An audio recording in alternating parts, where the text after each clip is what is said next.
आप जिस कहानी को सुनने जा रहे हैं वह हिंदू पौराणिक कथाओं से प्रेरित है। ये कहानियां हजारों साल पुराने धार्मिक ग्रंथों पर आधारित हैं। हिंदू धर्म में कई सारी कथाएं प्रचलित हैं, तो आज हम आपको उन्हीं में से एक कथा के बारे में बता रहे हैं। तो आइए जानते हैं कि महर्षि भृगु ऋषि ने भगवान विष्णु की छाती पर लात क्यों मारी।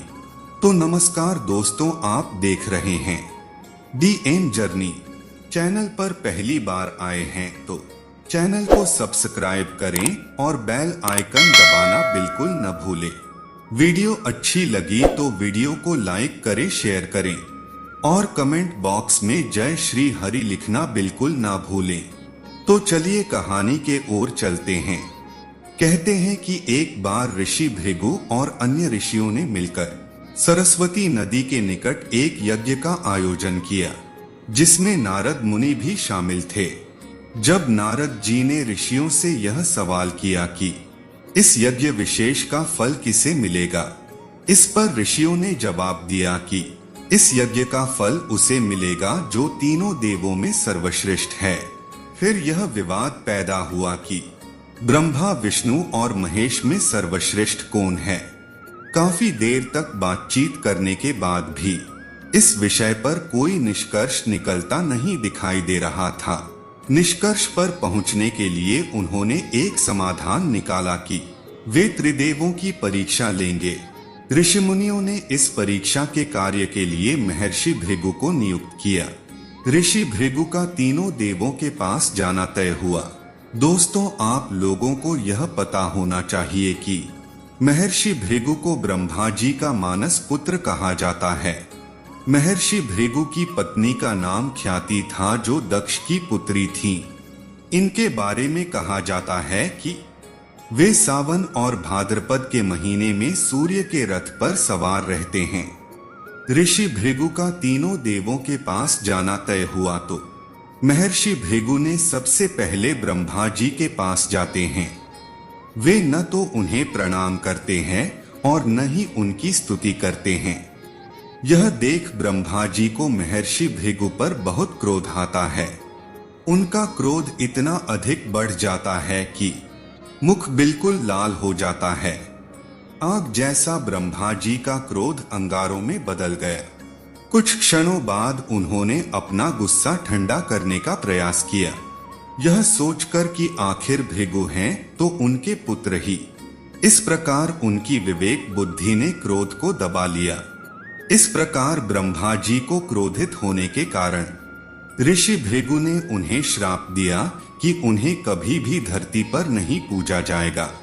ब्रह्मा जी से भेंट करने के बाद महर्षि भृगु भगवान शिव से मिलने कैलाश पहुंचे। भगवान शिव ने जैसे ही महर्षि भृगु को आते देखा, वे प्रसन्न हो उठे और अपने आसन पर जाकर बैठ गए। इसके बाद भगवान शिव ने उनका आलिंगन करने के लिए अपनी भुजाएं खोली, परंतु महर्षि उनका आलिंगन अस्वीकार कर देते हैं और कहते हैं कि महादेव, आपने हमेशा ही धर्म और वेदों की मर्यादा का उल्लंघन किया है। आप इन दुष्ट राक्षसों व असुरों को जो वरदान देते हैं, उनके कारण सृष्टि को कई प्रकार के संकटों का सामना करना पड़ता है। आपकी इन गलतियों की वजह से मैं आपका आलिंगन कदापि स्वीकार नहीं करूंगा। महर्षि भृगु के मुख से यह सब बातें सुनकर वे गुस्से में लाल हो उठे। उनका क्रोध इतना अधिक बढ़ गया कि वे त्रिशूल उठाकर भृगु पर प्रहार करने लगे, परंतु बीच में देवी सती आ गई। फिर उन्होंने अनुनय विनय करके किसी तरह महादेव का क्रोध शांत किया। भगवान शिव की ऐसी व्यवहार देख ऋषि भृगु क्रोधित हो उठते हैं और उन्हें भी श्राप देते हैं कि उनके पूजा सिर्फ शिवलिंग के रूप में ही की जाएगी। इस घटना के बाद महर्षि भृगु ने बैकुंठ धाम की ओर प्रस्थान किया। उस समय भगवान विष्णु देवी लक्ष्मी की गोद में सिर रखकर विश्राम कर रहे थे। यह देख ऋषि भृगु अत्यधिक क्रोधित हो गए और उन्होंने क्रोध में भगवान विष्णु की छाती पर जोर से लात मारी। लेकिन इस पर भगवान विष्णु क्रोधित नहीं हुए और उन्होंने ऋषि भृगु से अपनी गलती की क्षमा मांगी और कहा कि हे भगवान, आपके पैर पर चोट तो नहीं लगी, मुझे आपके आने का ज्ञान नहीं था। भगवान विष्णु ने आगे कहा कि आपके चरणों के स्पर्श से मैं धन्य हो गया। भगवान विष्णु का उनके प्रति प्रेम देख महर्षि भृगु के आंखों में आंसू आ गए। अंत में वे सभी ऋषि मुनियों के पास पहुंचे और सारी कहानी विस्तार से कह सुनाई। उनकी कहानी सुनकर सभी ऋषि मुनि आश्चर्यचकित रह गए, साथ ही सभी के संदेह दूर हुए। इस घटना के बाद से ही वे भगवान विष्णु को सर्वश्रेष्ठ मानकर उन्हें पूजने लगे। यानी वे सभी इस निष्कर्ष पर पहुंचे कि त्रिदेवों में भगवान विष्णु ही सर्वश्रेष्ठ हैं।